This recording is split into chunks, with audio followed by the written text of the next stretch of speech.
Yeah, 2K17 Music,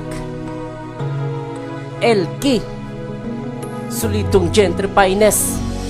Isang babae na gusto kong ipaglaban kahit na anong mangyari. Hindi ko hahayaan dahil ikaw ang nag-iisa kong kayamanan. Hindi ko papayagan na kunin ka na lang ng basta dahil sobrang mahal kita. At alam mo bang ikaw lang ang naiiba sa nakilala ko. At mamahalin ko ng todo, ibibigay ko ang lahat ng gusto mo. Maging masaya ka lang kapag kasama mo ko. Dahil mahal kita, lahat ay gagawin ko upang di ka mawala at di ka lumayo sa tabi ni LB na nagmamahal sa'yo. Marami man ng balakid, wala akong pake. Ikaw at ako nagmamahalan na kasi nagkasulatan na tayo sa papel. Pumirma na ako at pumirma ka na rin sa papel.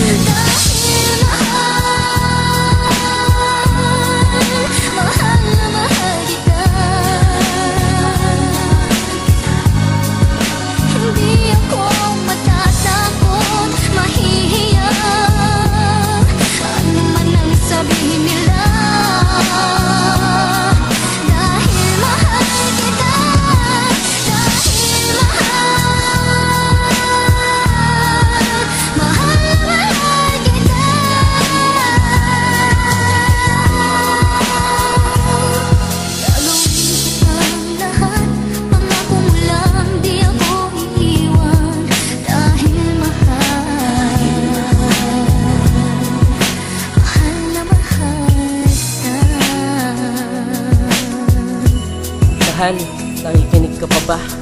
Sige, pakinggan mo lang. Pakinggan mo lang. Isang alaala ang sumasagi sa isip ko. Dati kong karelasyon ang naalala ko. May asawa ka na at may isa ka ng anak. Mahal pa rin kita kahit mali ang aking balak na agawin kita sa kanya kahit hindi na tama.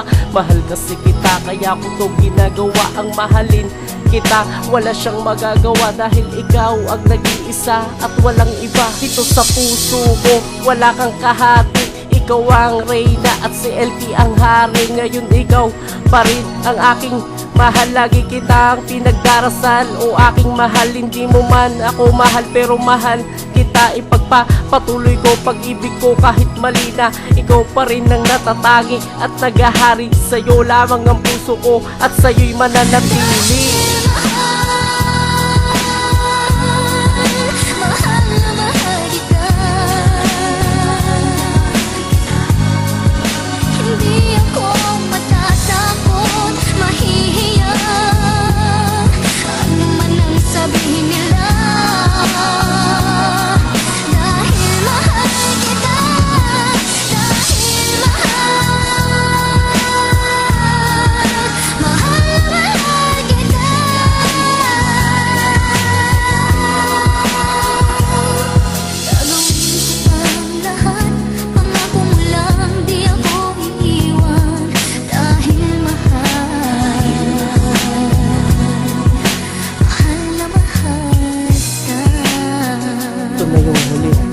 Huling pagkanta ko. Ito na yung huling patak ng luha ko. Huling patak ng luha ko. Ngayon hindi ko na alam ang aking gagawin sa pag-alis mo nga mahal. Paano ko haharapin, lubos akong nagmamahal.